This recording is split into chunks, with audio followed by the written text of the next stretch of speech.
Hey guys, I'm Ben and welcome to another episode of Epoch of Greatness.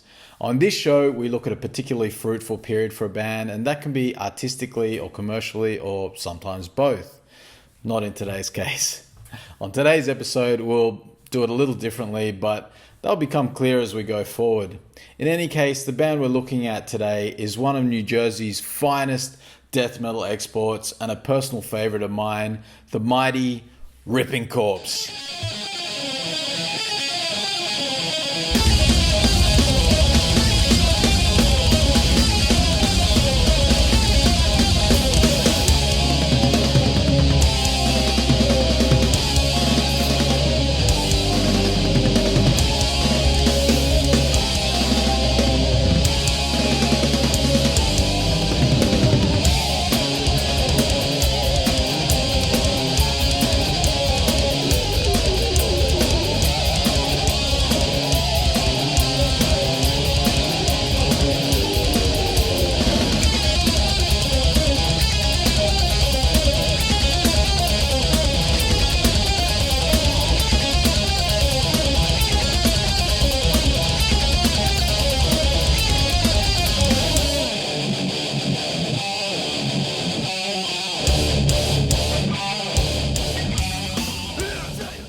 When we look at the metal history books, we often see many cases of bad luck and foul play that have ruined the careers of many promising artists, and sadly the band known as Ripping Corpse is one of them.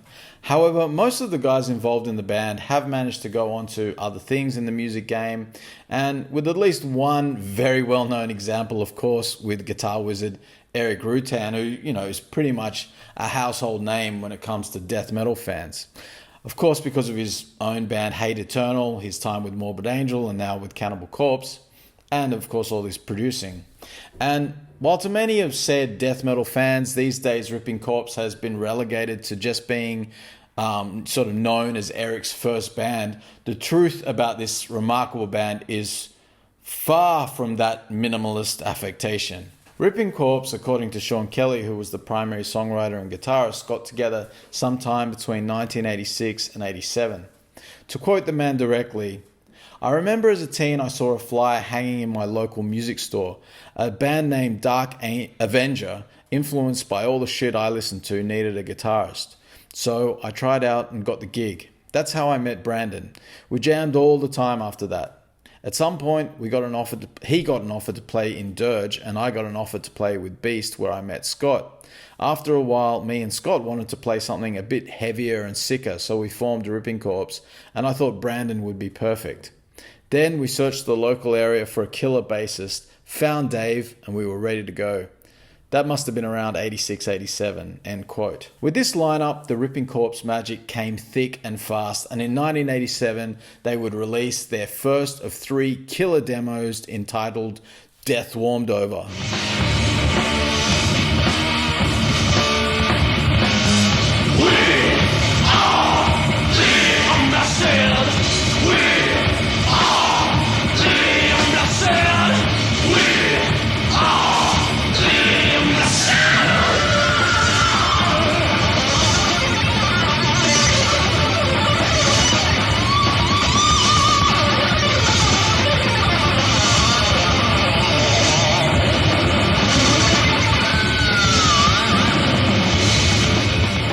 Sean, how'd you come up with your guitar sound? What's your answer to that? I don't know. I just try to make it sound brutal. I want it to sound like a demon or monster type, screaming and squawking. Just try to make some sounds that are unusual, bizarre sounds. Right. From this early stage of the band, you could see these guys had something special. While they were very much still essentially a thrash or speed metal band at this stage, the wild guitars and excellent drumming were already present, and this demo just explodes with raw, youthful energy. Vocalist Scott Ruth has yet to really unleash his trademark death barks here, but instead sounds like he's sort of simultaneously channeling Tom Araya, Dave Mustaine, and early James Hetfield all at once here. He unleashes hellish screams all over this thing, and it's fucking killer. I love it. It's fascinating to see how a song like Dreaming with the Dead evolved from this thrash version of the song to the manic death metal it would later become on the debut album. Sean Kelly absolutely kills, and his unique style of riff writing is already in effect here. You know, I'll say that Sean is one of my favorite death metal guitarists because he's able to craft riffs which are extremely heavy and brutal while also having an awesome weirdness and uniqueness that is almost instantly recognizable, which is really no easy feat in a genre as rigid as death metal can sometimes be. He also somehow always manages to put these bizarre little melodic earworms into every song, and this will actually be a trait of his writing throughout his whole career, as far as I can see, and yet it's already present here in the first demo. Really cool stuff. Ripping Corpse were a very hard working band and played all the time, taking every gig they could get their hands on, and by the time they arrived at their second demo, their sound had started to evolve and become much more developed into the version of the band most people would recognize today. That second demo was released somewhere around 1988 and was titled Scattered Remains.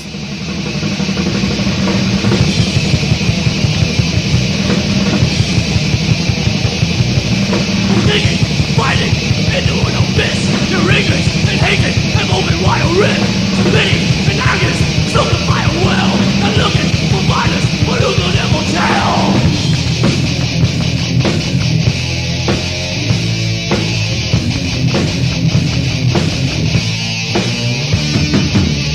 They're open wide, a rift to base. Will we back down or will we reciprocate? It's just because I'm pissed off because people think we're fucking a bunch of like, well, we are sick. Don't get me wrong, but I mean, like we're like the worst people that walk the earth. When like Jim Baker and Mary Barry and people like that who are supposed to be like big shots and you know like set an example for so-called like proper society or fucking crack addicts and fucking whores and it happens all the time. It's like Mary Barry got caught. I mean, there's a lot of corrupt politicians and there's a lot of perverse and freaked out like religious people that talk shit down to people, and they're just everybody's prone to make mistakes and stuff, but they're too high and lofty and righteous and they need to be knocked down, and that's what the song's about. Pointing out the fact that we're not as bad as they, and relative to them, we're going around raping women and fucking, we do have values and we're not like, not yet anyway, but no, but that's what it's about. Just because there's an inconsistency there that some people think these people are great and actually just as bad as anybody could be. They're not saints, This is another absolutely classic death metal demo and shows a band at their rampaging and explosive best. This time we get to see more familiar songs like Rift of Hate and Anti-God that will eventually find final form on the debut, but it's cool to see how they sounded at this early stage, exploding with life and feel and awesomeness. Sean's manic riff writing and blazing leads, Brandon Thomas's dynamic and excellent drumming that perfectly fits and drives the songs forward, Dave Bizzagotti's wild and awesome bass playing, and Scott Ruth's mental patient vocal approach, which was now sort of getting closer to his more well-known style, manic screams still included, thankfully. Around this time, and because of the band's desire to constantly push themselves further into the extremes of what they were doing, they decided to add a second guitarist to the fold. Drummer Brandon Thomas explained, saying, quote, "We were a four-piece for a long time, and Eric was a high school friend of mine that I introduced to Sean. Sean was kind of teaching guitar to Eric, and his playing really took off. Once his playing was on par with Sean, we brought him in to add a little more beef to the sound." And he also added, "I'd never seen anybody take to guitar as quickly as Eric did." End quote. When it came to making their third demo, which, like the first two, was done completely independently with no outside support, vocalist Scott Ruth had this to say about it and that time for the band. Quote, "We did all three demos ourselves, but around the time of the third one, we secured management and went to this really nice studio called The Chateau to do a demo for the industry. Gunter Ford, our manager, was like, okay, let's get a better recording done. Because the first demo was recorded live in the studio onto 1-inch tape for $140, and the guy who recorded it was a very serious Christian who read the lyrics and told us we're all going to burn in hell. He actually told us to come down to the studio and get the tapes out of there. We were workhorses, playing all the time. We had our chops up and we were ready to go into the studio. We really weren't slackers in that respect." End quote. So now, with the addition of a second guitar master on board in Eric, as well as some management, the band unleashed their third demo from this period in 1990 called Glorious Depravity.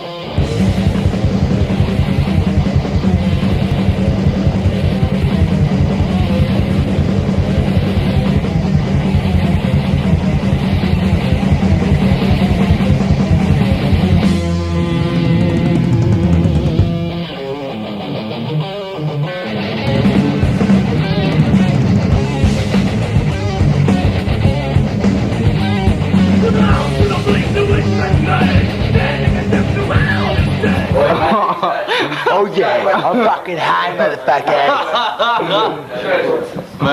Marijuana. Oh shit. Even though they wanted a better sounding demo sonically, it's not that much more pro sounding really than their previous demos. However, its raw and nasty sound is pure fucking death metal perfection to my ears, and to many lovers of the underground sort of, that tape trading sound of that era, it absolutely slays. All three of the songs will go on to be re-recorded on the band's debut album, but again, these versions are as vibrant and explosive, and I know to some are even better than the album. I don't know if I would go quite that far myself, but they are definitely awesome. Sean Kelly has said about this time, and I quote, "Every time we made a demo, it was usually to try and get a recording deal, but we would have some for sale as well. Scott was deep into the tape trading scene of that time, so he was getting the name out there constantly doing mail orders and trades." Eventually, the band, through their manager Gunter Ford, would negotiate a record deal with Craze/Maze Records. As described by Brandon, quote, "We got involved with Gunter, who ended up sort of being our manager, and he kind of got us involved with Maze Records. Maze was the only opportunity we had at the time. It was really the only label that offered us a contract that was any good. Biohazard had just signed with them, so that was a good sign. We went out to Long Island to sign the contract, which was supposed to be something like a 5-album deal with a live album." Scott also added, "We actually got a contract from Earache. Digby Pearson came over and watched us rehearse and said he wanted to sign us, but we had the contract from Maze, which Gunter negotiated, and the big difference was the British tax law. We were going to be subjected to this horrendous British tax, so we went with Maze. It was actually a pretty good contract." End quote. At this point, the band were extremely prolific in their songwriting. Sean was bringing new songs to their marathon rehearsal sessions regularly, and the band was adding their inputs and additions at a tremendous rate. So this meant that by the time they were ready to record the debut, the band had a lot of material to choose from.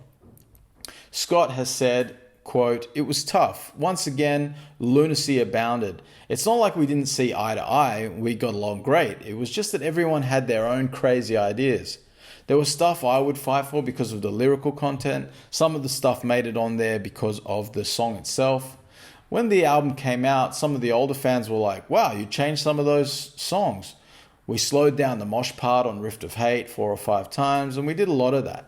The title track had an intro and a chorus, and it was funny because Gene Hoglan had at the time told us he thought the chorus on the demo version sounded like Stan Ridgway from Wall of Voodoo. So we took the chorus and intro out, and the song ended up being 1.5 minutes. Brandon adds, Back then, we were writing a lot of songs really quick, but as far as what turned up on the album, it was a group effort. We had a lot of songs that were so old, we figured we'd just keep playing them live. The songs on the albums are mostly the newer ones we had at the time. Whereas Eric slightly contradicts this by adding, we had like 2 to 3 albums of material written by that point. If I remember correctly, we had a 5-album deal, and our thought process was to record all the older songs from the demos, and then we'd do another record annually for the next 2 or 3 years. None of us ever thought for a second that Dreaming with the Dead would be our only album. Some of the stuff we wrote after Dreaming was really advanced. A lot of the stuff from the demos and after was really so killer. It needed and deserved to be on the first album. I wish some of the stuff we wrote together after the demos made it onto future records, but history is history. End quote. Anyway, whichever is the case, Ripping Corpse would enter the Quantum Studios to record the band's legendary debut masterpiece from 1991, the killer Dreaming with the Dead.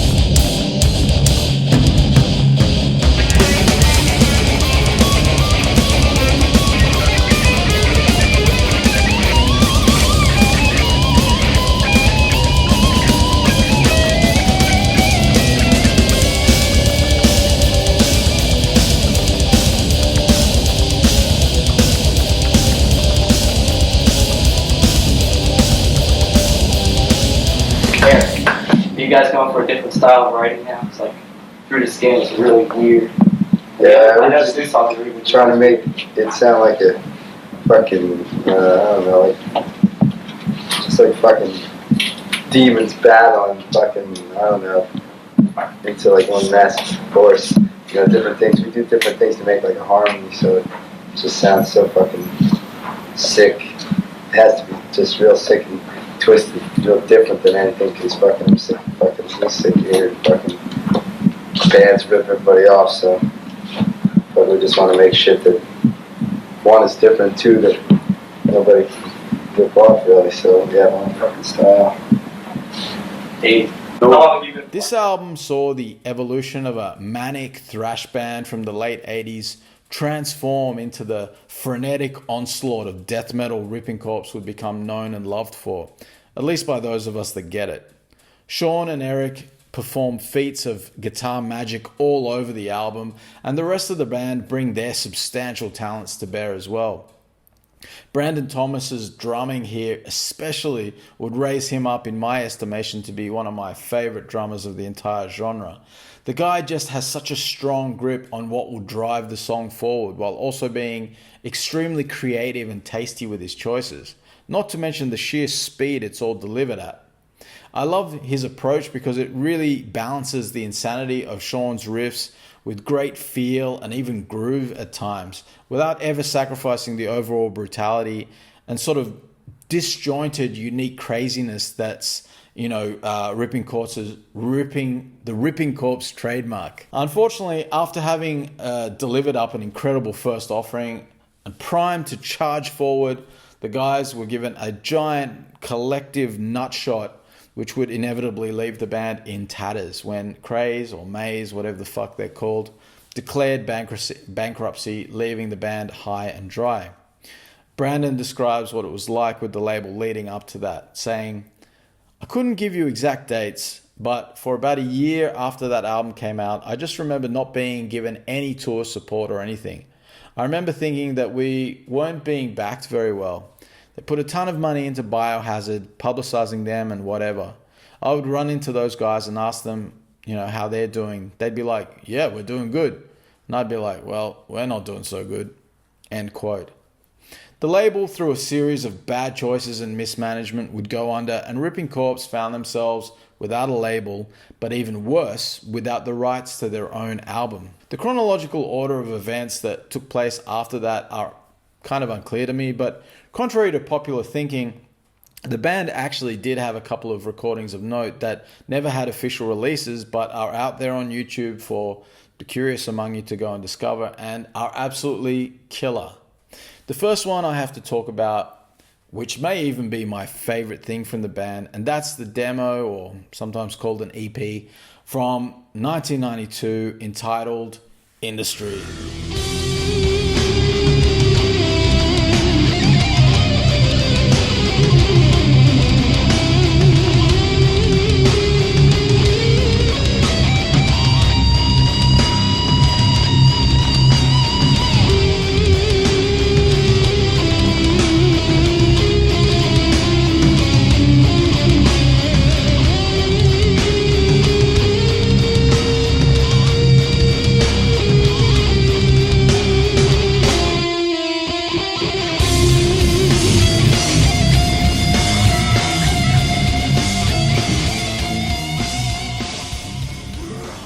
How'd you start playing drums? I don't know, I watched this guy go crazy on the kit. And I like to just play it too, you know. But I wanted to play drums before guitar, but my dad got me a guitar and he said, you can't bang on them digs in the house. So I hit pots and pans and shit. Play drums too. But I got a guitar and I like that too, so I don't know, I like to play both. It's fucking sick. This 3-song demo or EP was apparently recorded to help try to secure a new record label after the demise of Maze. Sadly, as history has shown, that wasn't to be. However, the material here shows that the band was on the verge of an incredible musical explosion, taking their already unique trademark sound and pushing it further both into the realms of insanity and complexity, yet also further into sort of memorability and catchiness, those guitar earworms. Just listen to this wild section from the opening track of Morbid Fascination.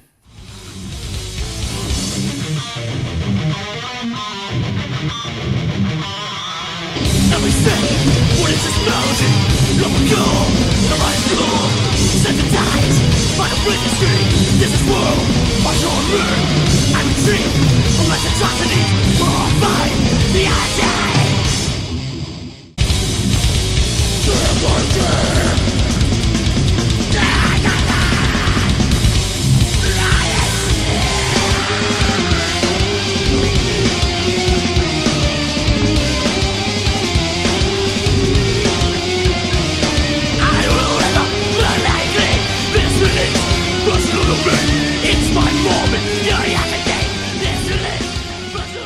Eric would also borrow the second song's title, The Hate Eternal, for his new band. All those attributes, that I've mentioned before about each of the members' skills and contributions is totally leveled up here too. And I think this is a criminally overlooked demo, and I wish it would get a proper release. Another piece of Ripping Corpse gold that fans need to check out is the full second album, minus vocals, that you can find on YouTube, called Growing Ancient with the Cold.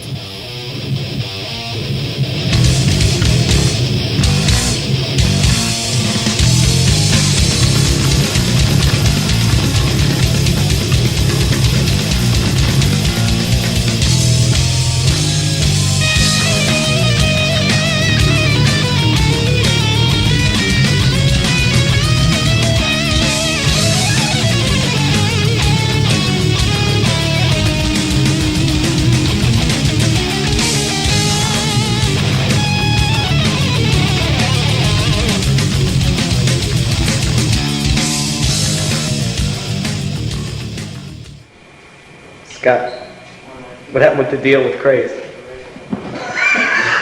went bankrupt. They really suck anyway.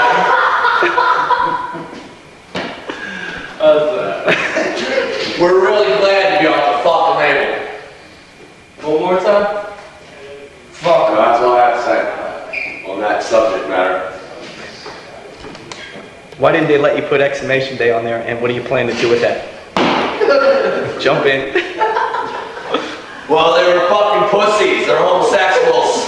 They thought we were talking about them. I'll post links for it and the Industry EP demo in the description below.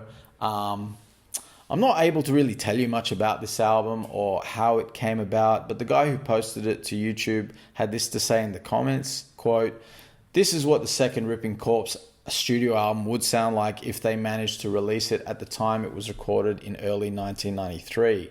Unfortunately, singer Scott Ruth left the band before the vocals could be done, so all of the songs are instrumental, end quote. I don't know what happened there, but sadly yet another missed opportunity for these guys. Still, as far as instrumental metal goes, it's excellent, and I'm sure any Ripping Corpse fan will find a lot to love there. For some years after the band fell apart, several members of the band tried in vain to get the rights to Dreaming with the Dead back so it could be re-released. Relapse Records had a full new packaging with new cover and liner notes ready to go that apparently looked awesome, but when they realized the guy from Maze still had the rights to the whole thing was scuttled. Which of course totally sucks balls and deprives the whole metal community of this amazing album being available today, except of course when this douchebag from Maze occasionally represses it. It's easy to see the Ripping Corpse story as ending there, but in reality it's not really the case. Quite a number of bands have spawned out of the remains of Ripping Corpse, but the one I really want to focus on is the one to my ears, which is the natural successor to Ripping Corpse, and that is Dim Mak.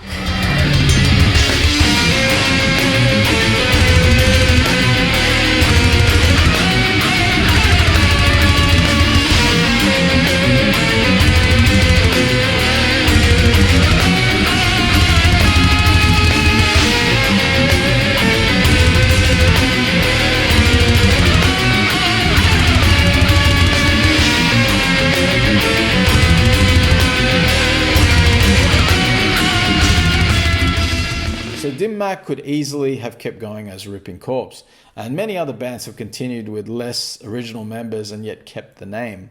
In this case, 3 of the 5 Ripping Corpse members would form the basis of Dim Mak, with only the bassist Dennis Carroll being a new guy. Brendan Thomas, Sean Kelly and Scott Ruth would continue on in their respective positions for the next 2 Dim Mak albums. Dim Mak may have brought in slightly more hardcore influences into the music, especially from Scott, but as far as the complex riff writing and insane drumming interplay, peppered with Sean's familiar guitar candy earworms, there is a lot of common ground here. However, I think perhaps because of the bad taste left in the mouths of the guys and a wish to distance themselves from the disappointment of the failure of Ripping Corpse, the new moniker was taken. I know many people, and maybe the band as well, see it as quite stylistically different, but the Ripping Corpse DNA is all over the Dim Mak stuff for me. The second album is my personal favorite, the insanely kick-ass Intercepting Fist.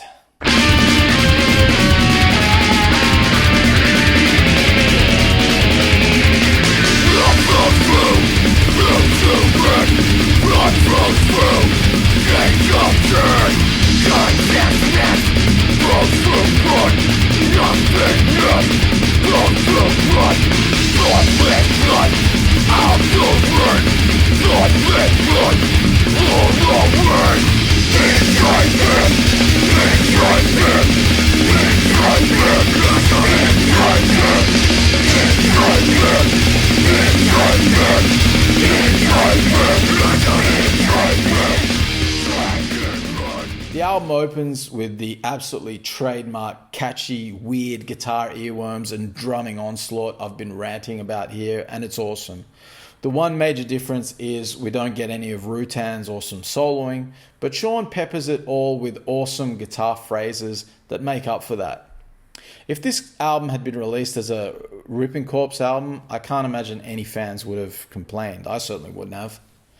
Anyway, Dim Mak, Freudian slip there, Dim Mak have released 4 albums to date, and they are pretty killer, although I don't think they've really topped those first 2 that they released, and the lineup would see Brandon leave the drum position for the last 2 albums, which for me is a major loss for the band because he's such an awesome drummer, so unique, so cool, and he added so much, like that interplay between him and Sean's riffs is so crucial to the sound of these bands.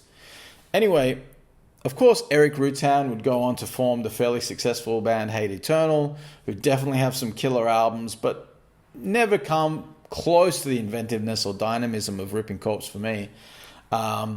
He also would have a successful stint with Legends Morbid Angel, as well as an even more successful career producing. These days, as most of you know, he's taken up the second guitar spot with the Genre King's Cannibal Corpse, and good luck to him. Actually, I heard his house got destroyed recently in some natural disaster or something. Anyway, good luck to the guy. I wish him all the best. I hope everything works out for him.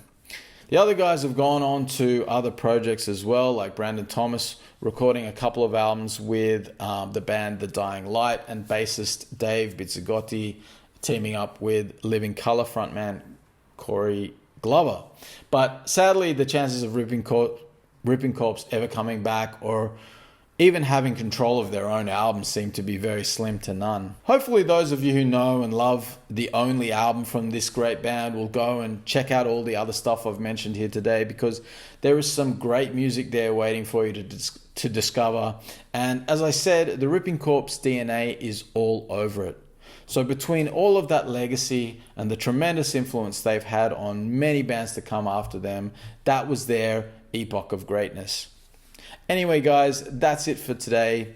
Thanks for watching. Stay metal, and see you next time.